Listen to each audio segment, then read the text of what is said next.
राम राम रटते रहो जब तक घट में प्राण, कबहू तो दीन दयाल के भनक पड़ेगी। एक तुलसी नाम की कन्या के साथ में शंखचूर्ण का विवाह हुआ, पर तुलसी भी सात्वित्ववान थी, धर्मात्मा थी, पुण्यवान थी। इसका नियम था, भगवान नारायण के चरणों में प्रतिदिन हल्दी और कुंकू चढ़ाती थी। भगवान नारायण के सीधे चरण में हल्दी और उल्टे चरण में कुंकू चढ़ाती। कुंकू मतलब रोली। आज भी नियम है, नौमी तिथि के दिन अगर भगवान नारायण के चरणों में हल्दी और कुंकू दोनों चीजें चढ़ाई जाए तो नारी कभी विधवा होकर नहीं मरती। आज भी लिखा है, अखंडता को पाने के लिए भगवान नारायण के सीधे चरण में हल्दी और उल्टे चरण में रोली चढ़ाई जाती है। बहुत कष्ट हो, टेबलेट खा खाकर जिंदगी निकल रही हो, बीमारी डॉक्टर का पीछा ही नहीं छूट रहा हो, तो शिव महापुराण, विष्णु पुराण और स्कंद पुराण में जो पुरुषोत्तम कथाओं का वर्णन किया गया है, एक आटे का दिया, उसमें 4 बत्ती, आटे के दिए में 4 बत्ती रखें, तिल्ली का तेल डाल लें, थोड़ा सा उसमें सरसों का तेल डाल लें। महाराज, घर के बाहर अर्थात घर के अंदर के बाहर जो चौखट होती, चौखट से थोड़ा सा बाहर, बिल्कुल चौखट से नहीं बैठना, थोड़ा सा बाहर, नौवीं तिथि के दिन शाम के 6 से 6:30 के बीच में 21 बार जो व्यक्ति बीमार रहता है उसके सिर से नीचे की ओर श्री नरसिंह भगवान का स्मरण कर कर, जो व्यक्ति का उतारा कर रहे उसका नाम और गोत्र लेकर 21 बार जो उतार कर उस दिए को घर के ही चौखट पर रख देता है, उस व्यक्ति की बीमारी छूट जाती है। महाराज, वो रोगीला नहीं रहता, रोग से ग्रस्त नहीं रहता। जिस दिए में भगवान की आरती उतारते हो, जिस दिए से तुम भगवान की पूजन करते हो, उस दिए की बत्ती को नीचे डाल दीजिए और उस दिए को पानी की बाल्टी में धो दीजिए। कौन सी बाल्टी में? जिस बाल्टी के पानी से आप बच्चे को स्नान करा सकते। महाराज, केवल भगवान पर से ले जाकर, पास में से ले जाकर उस बाल्टी में थोड़ी देर डाल दो और उस बाल्टी के पानी से उस बच्चे को स्नान करा दीजिए। 15 से 20 मिनट, आधा घंटा लगेगा, बच्चे का बुखार पूरा उतर जाएगा। दिए भी अलग अलग होते हैं। पहला दिया होता है पणती दिया। ये पणती दिया मट्टी का दीप, जिस दीप के अग्रभाग को थोड़ा सा बड़ा कर दिया जाता है, उसको पणती दिया कहते हैं। ये पणती दिया जब भी भगवान के सामने लगाया जाता है तो इस दिए को सम्मुख में जब रखा जाता है तो दिए का जो लौकी मुख होता है वो अपनी ओर होना चाहिए। महाराज, पणती दिए की जो लो है, बाती है, उसका मुख अपनी ओर होना चाहिए। विष्णु पुराण कहती है, अगर इस दिए की बाती भगवान की ओर रहती है तो हमें तपन की अनुभूति होती है, पर इस दिए की बाती जब हमारी ओर होती है तो हमारे शरीर में कोई बड़ी बीमारी आने वाली होती है तो वो कट जाती है। पुराण में दूसरा दीप कहा गया है निरांजन दीप। विष्णु पुराण में दूसरे दीप का वर्णन निरंजन है। जिस निरंजन दीप में महाराज आपने देखा होगा डमरू जैसी आकृति होती है, निरंजन।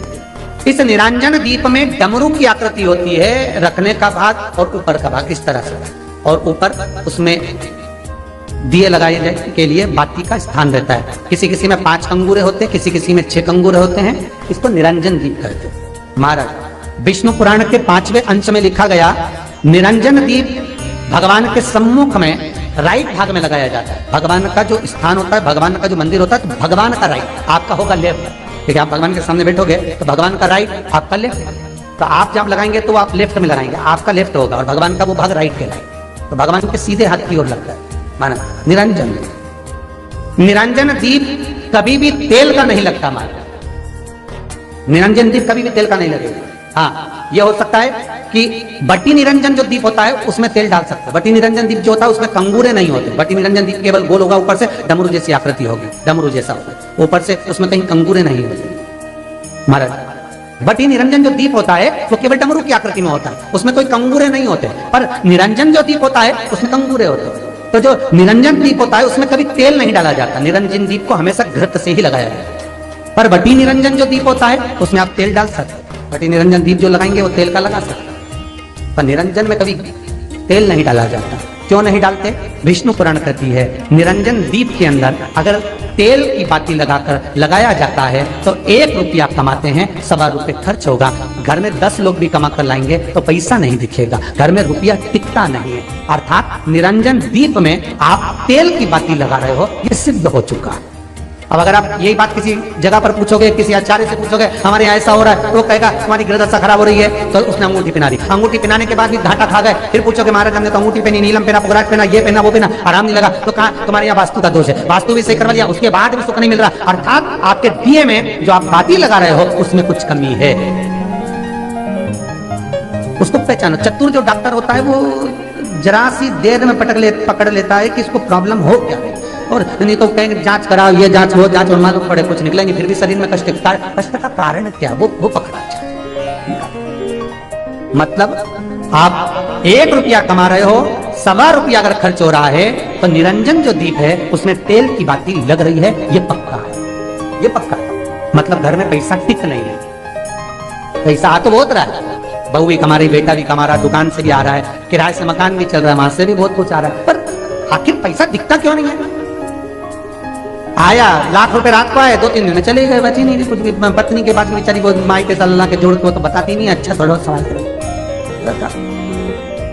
पर कमाई का धन नहीं दिख रहा। मतलब निरंजन जो दीप है, निरंजन दीप जिसमें ऊपर कंगूरे बने रहे 5, 6, 7 डमरू की आकृति का रहता, पर उसमें कंगूरे बने रहते निरंजन, उसमें जरूर आप तेल डालकर जला रहे हो, इसलिए धन दिख नहीं रहा, संपदा दिख नहीं रही, वैभव दिख, उसमें केवल घी की ही बात है। और महाराज बटी निरंजन जो दीप होता है उसके अंदर आप तेल डालकर जला सकते हो। बटी निरंजन जो दीप होता है या आप किसी भी स्थान पर लगाओगे, सबसे पहले पितृ इससे भाग ग्रहण करते हैं, देवता को देते हैं, देवता उससे भाग ग्रहण कर कुबेर को प्रदान करते हैं, कुबेर उससे भाग लेकर शिव को प्रदान करता है। भगवान शंकर बटु भैरव को कहकर घर का उद्धार करते, इसलिए इसको कहते बटी निरंजन। इसमें अंगूरे नहीं होते। एक कुबेर निरंजन भी होता है, दिए में स्टैंड होता है, पकड़ने की जगह होती है, आगे उसमें चोंच लगी रहती है, उसको कुबेर निरंजन दीप कहते हैं। कुबेर निरंजन दीप महाराज जब भी जलाया जाता है, इस तरह का दिया अगर किसी के घर में हो कुबेर निरंजन, जिसमें स्टैंड होता है, ऊपर होता है, थोड़ा लंबा होता है, तो कुबेर निरंजन जो दीप होता है उसमें आगे भाग लंबा रहता है और पकड़ने का स्थान होता है। तो कुबेर निरंजन दीप घी का लगाओ चाहे तेल का लगाओ, उसमें लौंग या काली मिर्च, काली तिल या चावल, पूजन वाली जगह में जो चावल रखे उसका 2 दाना चावल का या फूल की पत्ती कुछ भी उस कुबेर निरंजन दीप में डालना जरूरी होता है, जिससे हमारे घर में भंडार सदा भरा रहे। अगर कुबेर निरंजन दीप खाली जलता है, आपने कई जगह मंदिरों में देखा होगा, कुबेर निरंजन दीप डालते तो उसमें थोड़ा 2 दाने चावल के डाल देते, कुछ नहीं डालता तो एक सिक्का पटक देते, एक का कलदार पटक देगा, कोई चवन्नी पटक देगा, कोई 5 पैसे पटकेगा। कुबेर निरंजन दीप खाली नहीं। मट्टी के जो गोल दिए होते हैं, माटी के महाराज, इन गोल दिए का जो प्रमाण हमारे यहाँ शास्त्र कहता है, ये चौहो दिशा को सुख प्रदान करने वाला।